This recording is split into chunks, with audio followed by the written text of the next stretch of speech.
여러분 반갑습니다. 자, 실질적으로 우리가 앞서 제가 말씀을 드리기는 뭐라 했냐면 칠판을 지우지 아니하고 곧바로 할게요 라고 했는데 이 칠판을 우리 진행하시는 분이 지워버렸습니다.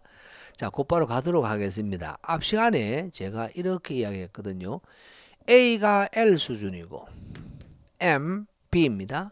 다음에 반복이 있는 이요인 실험에 바로 이요인 실험의 요인 실험이다 라고 하면 A 곱하기 B 5차 토탈이 된다 라고 하였습니다. 그런데 이 친구가 바로 1차 단위가 1요인 실험인 1차 단위가 1요인 1차 단위가 1요인이다. 그럼 A죠. 만 실험에는 바로 단일 한 번 분할한 분할법은 이라고 하면 어떻게 된다고요? A가 나오고 이제는 처음으로 반복이 하나의 요인이 된다. 그리고 이원이 나오게 되죠. 그럼 이 이원은 결론적으로 바로 A 곱하기 R하고 교락되는 형태가 됩니다. 다음에 바로 B가 나오게 되죠. 이제 이 요인이니까요. 그러면 A가 나왔고 B가 나왔으니까 반복에 의해서 A 곱하기 B가 나올 것이고 다음에 이 2 토탈이 됩니다. 라는 이러한 흐름을 가지는 게 1차 단위가 1요인 실험인 단일 분할법이고요. 이 단일 분할법은 야가 시험 문제 많이 나옵니다만은 혹여나 매우 어렵게 나오면 1차 단위가 2요인 실험인 이런 말이 있어요. 그럼 2요인을 하면 A하고 B가 있다는 말인데 야는 기본적으로 바로 3요인 실험, 즉 A가 있고 B가 있으며 C가 있고 반복이 없는 3요인 실험은 이라는 요인 실험 같은 요인 배치인 경우에는요. A, B 앞에서 설명드린 바와 같이 A 곱하기 B, A 곱하기 C 다음에 B 곱하기 C 다음에 5차 토탈이 되겠습니다. 이때 5차는 바로 A 곱하기 B 곱하기 C하고 교락되었다 라고 말씀을 드렸습니다. 근데 이 친구 같은 경우는 1차 단위가 이요인 실험인 단일 분할법이라고 하면 A, B, E1이 되죠. 이때 E1은 결론적으로 A 곱하기 B하고 교락되어 있을 것이며 자, 그 다음에 C가 나오겠죠. C가 나오게 되면요. A 곱하기 C B 곱하기 C 다음에 나올 게 없고요. 이 2 토탈이 됩니다. 이때 이 2가 바로 뭐냐? 똑같죠? 한번 보세요. A, B, C A 곱하기 B, A 곱하기 C, B 곱하기 C라고 하는 말은 야하고 똑같아집니다. 그러므로 여기에 있는 이 2는 결론적으로 바로 3요인 실험에서 이 2와 똑같기 때문에 야는 A 곱하기 B 곱하기 C하고 교락이 될 것이야 라는 것을 상상할 수가 있습니다. 이제는 여기서 한 문제가 나오고 이제는 지분실험법이 나오게 됩니다. 지분실험법 지분실험법은요 가지를 쳐서 나눌 분자입니다. 가지 지자에 나눌 분자예요. 그래서 가지를 쳐서 나누는 건데 특징이 지분실험법은 필기 한 문제요. 실기에서 매우 잘 나오는 편입니다. 그럼 실기에서 나오면 그건 최소 4점에서 최대 8점까지 나오니까 매우 중요하다라고 이야기를 할 수가 있습니다. 지분실험법의 특징은요. 여기에 나오는 모든 요인은 별량 요인입니다. 기술진 의미를 갖지 아니해요. 별량 요인만 사용합니다. 하고 야의 분산 분석표는 나타난 요인은 어떻게 되느냐? A, B, C 이렇게 되는 것이 아니고요.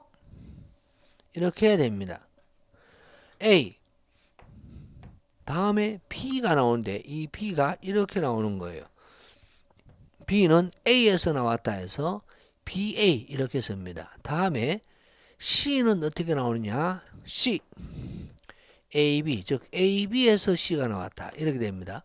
다음에 5차 토탈이 됩니다. 이때 오차는 결론적으로 뭘까요? 라는 것이 되는데요.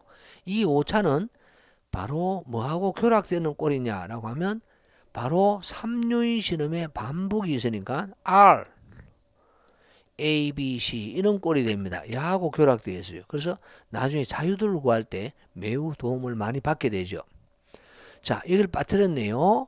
지분 실험인데 별량 요인만 사용하는데 바로 L, M, N 반복이 있는 3요인 실험에서 이런 말이 됩니다. 전부 다 별량 요인만 사용하고 지분 실험법입니다. 그래서 A, BA, CAB 오차 토탈이 됩니다. 반복 있는 3요인 실험은 원래는 뭐가 나오느냐 이렇게 나오죠. A, B, C, A 곱하기 B, A 곱하기 C, B 곱하기 C, A 곱하기 B 곱하기 C 오차 토탈이 된다 라고 이야기를 하겠습니다. 다음, 자, 이렇게 하면 지분실험법까지 끝나게 되고요. 이것은 안타깝다기보다도 땡큐죠. 산업기사 하시는 분들은 이 단일분할법과 지분실험법은 산업기사는 시험 범위에 들어가지 아니합니다. 그러면 산업기사에도 기사에도 시험 범위에 들어가는 것이 있습니다. 이제는 반격법인데 라틴 반격법이 있고요. 그레코 라틴 반격법이 있습니다. 이 반격법인데 라틴 반격법은요. 바로 어떻게 되냐? A, B, C 반복이 없는 3요인 실험에서 이렇게 되는데 여기는 아주 특이한 일이 벌어집니다. A, B, C가 각각의 요인의 수가 LMN이 아니고요. 전부 다 K예요. K, K, K입니다. 그럼 실험을 몇 번 하게 되냐면 K의 세조급을 하는 것이 아니고요. AB 속에 C가 들어가다 보니까 야는 이렇게 됩니다. A와 B 속에 바로 C가 들어가는 여기에 데이터가 존재하는 이런 형태가 됩니다. 그러니까 총 실험의 수가 K제곱이 돼요. 라틴 반격은요. 야하고 반대 개념이 됩니다. 별량 요인이 아니고 야는 모수 요인만 사용해요. 그럼 야의 나타나는 요인은 A, B, 야는 C가 됩니다. 다음에 A 곱하기 B나 A 곱하기 C나 B 곱하기 C는 의미가 없고 즉 찾을 수가 없어요. 교호작용은 실험을 작게 하고 A 곱하기 B나 라는 교호작용이 있을 법한 실험에는 부적당하다. 그래서 야는 A, B, C 오차 토탈이 됩니다. 다음, 만약에 그레코 라틴 반경이 있습니다. 그레코 라틴 반경은요. 여기서 요인이 하나 더 붙게 되죠. 그러면 A, B, C, D 오차 토탈이 된다 라는 말씀을 드립니다.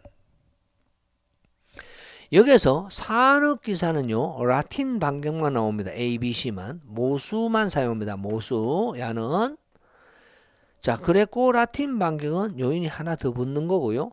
초그레코 라틴 반경하면 요인이 또 5개 이상 붙는 것을 이야기를 하고 있죠.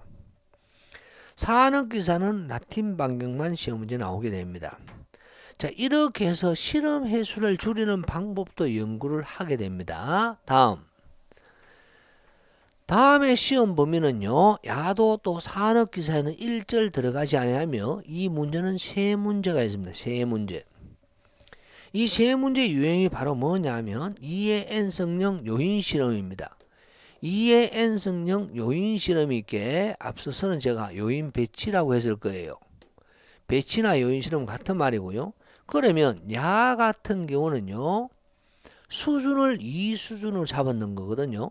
수준이 2수준이 아니고 다른 수준이다 라고 하면 야를 K의 n성령이라고 정리를 할 수도 있습니다. K의 n성령 요인 실험에서 이렇게 하는데 여기서 K가 바로 뭐냐? K 같은 경우가 수순수가 돼요.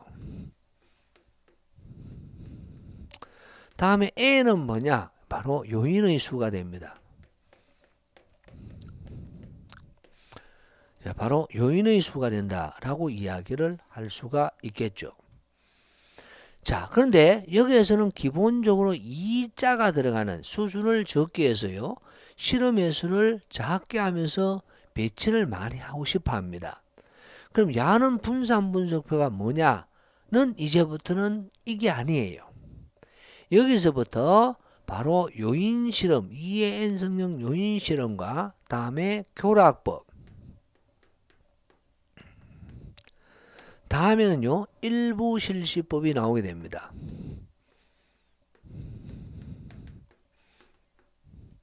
이렇게 해서 각각 한 문제씩 나오는데 여기에서는 우리는 아노바, 즉 분산분석표에 나타나는 요인이 뭐냐, 이것은 별로 중요시 여기지 아니하고요. 여기에서는 수준이 2수준이다 그러면 효과, 교락법도 마찬가지인데요. 효과와 교락되도록 하기 때문에 부분적으로 실시해서 효과, 이 효과에는 뭐가 있느냐, 단독적인 주 효과가 있고요. 다음에 A 곱하기 B나 A 곱하기 B 곱하기 C나 이렇게 해서 교호작용 효과가 있습니다. 이 효과, 즉 주효과나 교호작용 효과를 구하라 라는 효과를 구하는 방법과 다음에 거기에 따른 제곱합을 구하라.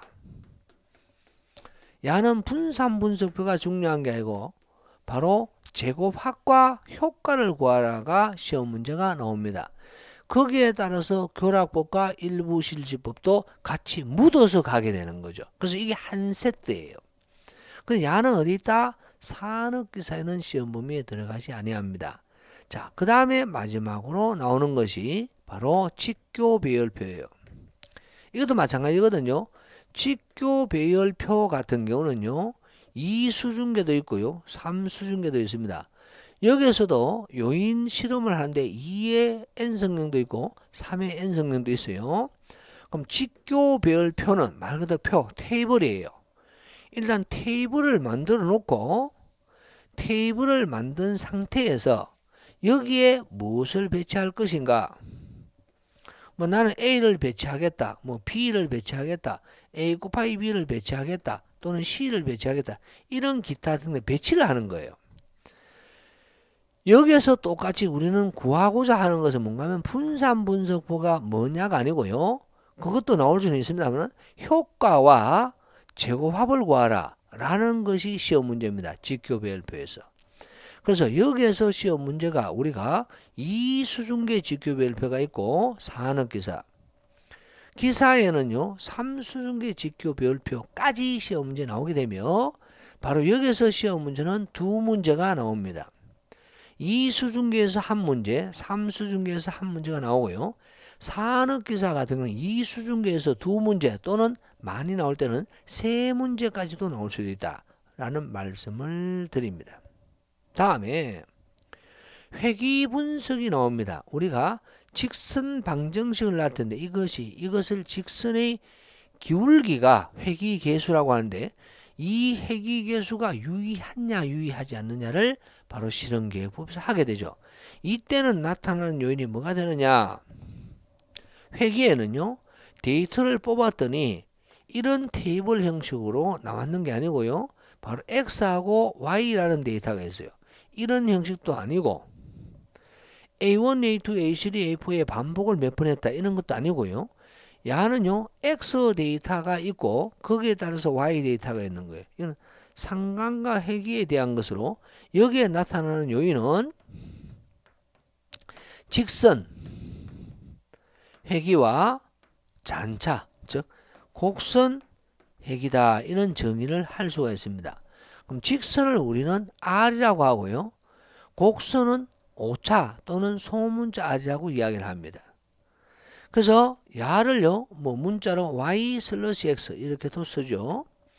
그래서 바로 상관과 회귀분석에서 회귀분석에서 나오는 요인은 직선과 잔차, 직선과 곡선 이렇게 분리를 하는 형태가 된다. 여기에서는 산업기사에서도 한 문제고요, 기사에서도 한 문제가 나옵니다. 마지막으로 닭꼬치 전구지요. 닭꼬치 씌우는 계획은 기존의 방법하고는 달리 닭꼬치 박사는 당신이 제품을 만들고 있는 목표값이 뭐냐, 여기에만 나오면 적합품이고요, 여기에서 벗어나면 많이 벗어날수록 손실값이 커집니다. 그래서 손실 함수로 표현하게 되죠. 이것을 우리는 닭꼬치 실현계획법이라고 하며 여기서는 망대의 특성, 발할망자예요. 크면 클수록 좋다. 망대의 특성, 망소 특성, 망목 특성이 있습니다. 너무 커도 안 되고 너무 작아도 안 된다 이런 말인데요. 여기에 따라서 시그널 노이즈의 비라고 해서 SNB와 거기에 따른 손실 함수 LY를 구하라 라는 것이 우리는 계산 문제로 다뤄지더라 라고 이야기를 할 수가 있습니다. 자, 여기서 좀 더 구체적으로 좀 간다고 하면요, 그럼 여기서 그럼 재고 합들은 어떻게 구합니까? 라는 이야기를 할 수가 있는데, 또 그것을 하게 되면 또 검증은 어떻게 합니까? 뭐 이런 내용도 있을 수가 있으니까 요거까지는 한번 해보도록 하겠습니다. 이제는 바로 실현계획법의 5번째 시간으로 가겠습니다. 요거는 좀 더 디테일하게 하고 있다, 그죠? 바로 실현계획법의 5번째 데이터는 바로 앞서서 우리가 추정이라는 용어를 했거든요. 바로 추정을 하는 방법론에 대한 또는 분산분석표라고 하는 걸 작성할 때 계산하는 방법, 즉 재고 화분 최소한 어떻게 계산하는가, 뭐 이런 내용들은 간단하게 한번 핸들링 해 보도록 하겠습니다. 지금까지 우리 실현계획법의 개념부터 바로 닭꼬치 실현계획이 바로 4번째 시간까지 갔다라는 말씀을 드리면서, 자, 마지막 실현계획법의 요약정리, 숲을 만드는 그 방법론을 한번 보도록 하겠습니다. 많은 분들이 여러분 좋아하실 것 같아요. 이런 내용들은. 자, 그래서 여러분들도 듣고요, 많은 뭡니까? 구독과 많은 공유, 많은 선전을 부탁을 드린다 라는 말씀을 드리면서 우리 다음 시간에 뵙도록 합니다. 수고하셨습니다.